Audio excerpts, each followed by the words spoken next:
Assalamualaikum warahmatullahi wabarakatuh. Di sini saya akan menjelaskan mengenai materi penanganan perencanaan dalam suatu proses evaluasi.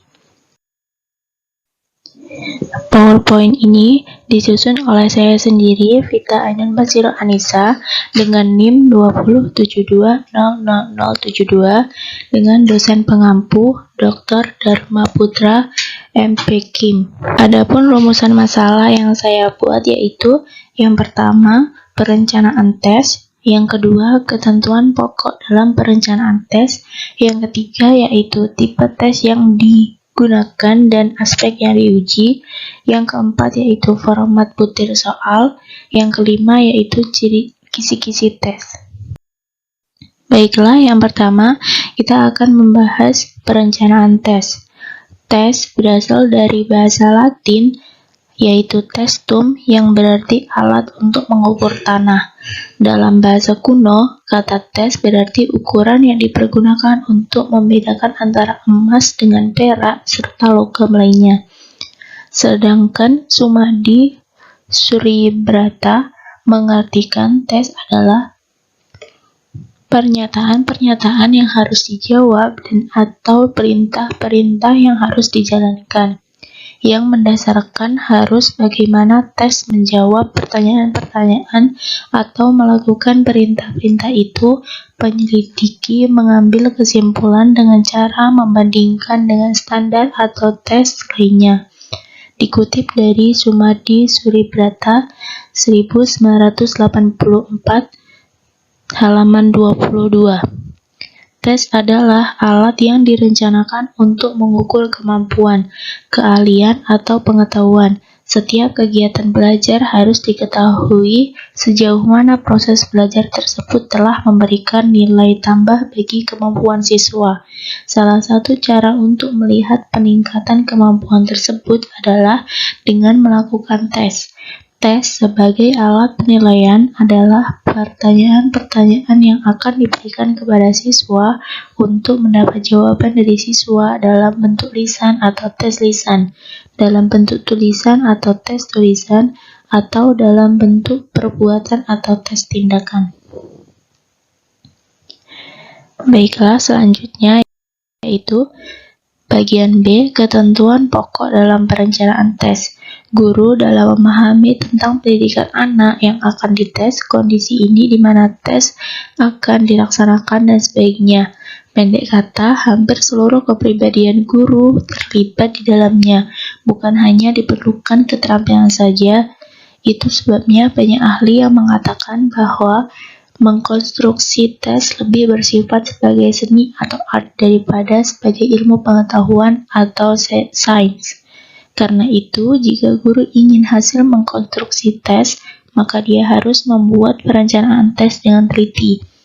Dalam hubungan ini, ada 4 ketentuan pokok yang perlu diikuti, yakni yang pertama yaitu evaluasi dilakukan terhadap sama hasil pengajaran yang penting. Hasil pengajaran tergambarkan dalam tujuan instruksional yang hendak dicapai. Itu sebabnya tujuan instruksional itu harus dirumuskan secara jelas, spesifik, dapat diamati, dan dapat diukur. Tujuan instruksional dijabarkan berdasarkan tujuan sekolah atau tujuan instruksional. Tujuan instruksional umum yang telah digariskan dalam garis-garis program pengajaran atau GPPP pada hakikatnya adalah tujuan pelajaran atau bidang studi. Tujuan-tujuan ini harus dirumuskan menjadi tujuan instruksional khusus atau TIK. Berdasarkan TIK inilah kita dapat menggariskan dan menunjukkan jenis-jenis tingkah laku yang perlu dimiliki oleh siswa setelah mengikuti proses instruksional tertentu. Mencapai tindakannya, tujuan-tujuan atau perubahan tingkah laku yang diharapkan itu baru dapat diketahui setelah dilakukan serangkaian tes. Jadi perumusan tujuan yang spesifik bukan saja penting bagi pembinaan kurikulum yang menentukan prosedur dan alat instruksional, melainkan juga penting dalam rangka evaluasi hasil pembelajaran. Yang kedua yaitu tes harus merefleksikan hal-hal yang menuntut menurut pikiran mendapat tekanan tertentu dalam pelajaran. Tekanan dalam pelajaran dapat dilihat dalam proporsi yang direncanakan dalam perencanaan tes. Jika bahan terlalu luas sedangkan waktu yang tersedia singkat, maka perlu mengadakan sampel terhadap isi bahan. Yang ketiga yaitu hakikat tes untuk merefleksikan tujuan yang hendak dicapai oleh tes itu. Sebenarnya tujuan kita dalam hal ini adalah untuk menentukan kedudukan tingkah laku siswa sekarang dalam hubungan standar khusus, bukan dalam hubungan dengan siswa lain dengan kelompoknya. Tetapi jika tujuan kita ialah membandingkan perilaku atau performance siswa dengan lainnya dalam bentuk yang sama dengan menggunakan ukuran relatif, maka kita harus menyediakan item-item yang akan mendistribusikan skor dari tingkat yang tinggi ke tingkat yang rendah. Baiklah, bagian C atau materi yang ketiga yaitu tipe tes yang digunakan dan aspek yang diuji. Ada 3 macam tes yang bisa digunakan yaitu esai, objektif, dan problem matematik. Anggapan yang muncul terkait bahwa suatu tipe tes lebih baik daripada tipe tes lainnya dalam mengukur ranah kognitif tertentu adalah suatu kesalahpahaman. Soal esai yang baik akan dapat mengukur ranah kognitif yang manapun seperti yang dapat diukur oleh soal objektif yang baik. Demikian juga sebaliknya, pemilihan tipe tes yang akan digunakan lebih banyak ditentukan oleh kemampuan dan waktu yang tersedia pada penyusun tes daripada kemampuan peserta tes atau aspek yang ingin diukur. Setiap bidang studi mempunyai penekanan kemampuan yang berbeda, begitu juga dengan aspek yang diuji. Aspek ranah kognitif yang akan diuji harus sinkron dengan kemampuan atau tujuan pendidikan yang telah dirumuskan terlebih dahulu. Ada 6 tingkatan kemampuan yang akan diuji yaitu pengetahuan, pemahaman, aplikasi, analisis, sintesis, dan evaluasi atau yang lazim diberi simbol C1, C2, C3, begitu seterusnya sampai dengan C6. Selanjutnya, materi yang keempat yaitu format butir soal. Dalam membuat perencanaan tes, pendidik harus mengetahui dan terampil dalam membuat suatu penilaian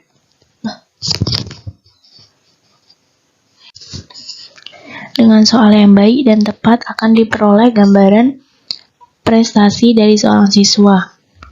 Ada berbagai format untuk membantu pendidik dalam melakukan penilaian yaitu dengan tes objektif maupun esai. Selanjutnya, kisi-kisi tes. Kisi-kisi tes sangat diperlukan dalam membuat perencanaan tes, karena kisi-kisi tes merupakan deskripsi, kompetensi, dan materi yang akan diujikan. Tujuan penyusunan kisi-kisi adalah untuk menentukan ruang lingkup dan sebagai petunjuk dalam menulis soal. Kisi-kisi menggambarkan proporsi banyaknya butir soal untuk setiap pokok atau sub-pokok bahasan dan setiap tingkat kemampuan pada ranah kognitif.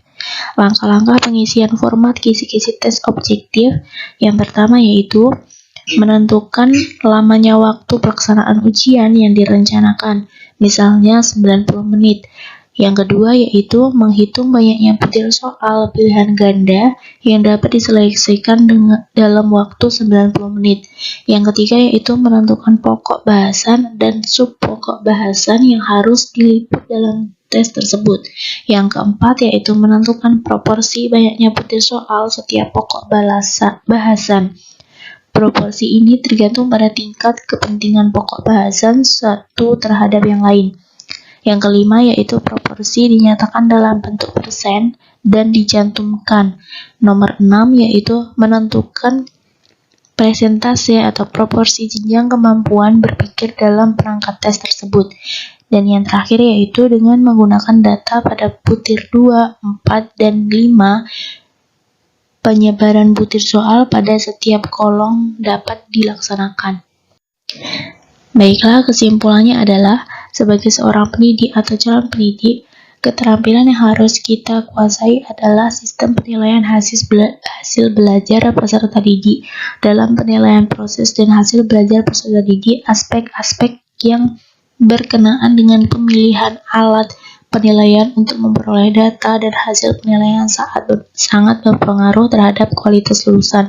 Evaluasi atau penilaian sangat berguna untuk mempertinggi hasil pelajaran. Oleh sebab itu, evaluasi atau penilaian tidak dapat dipisahkan dari belajar mengajar. Dalam pelaksanaannya ada evaluasi yang baik dan yang kurang baik. Hal ini bergantung pada pendidik yang melaksanakannya. Baiklah, sekian presentasi materi dari saya.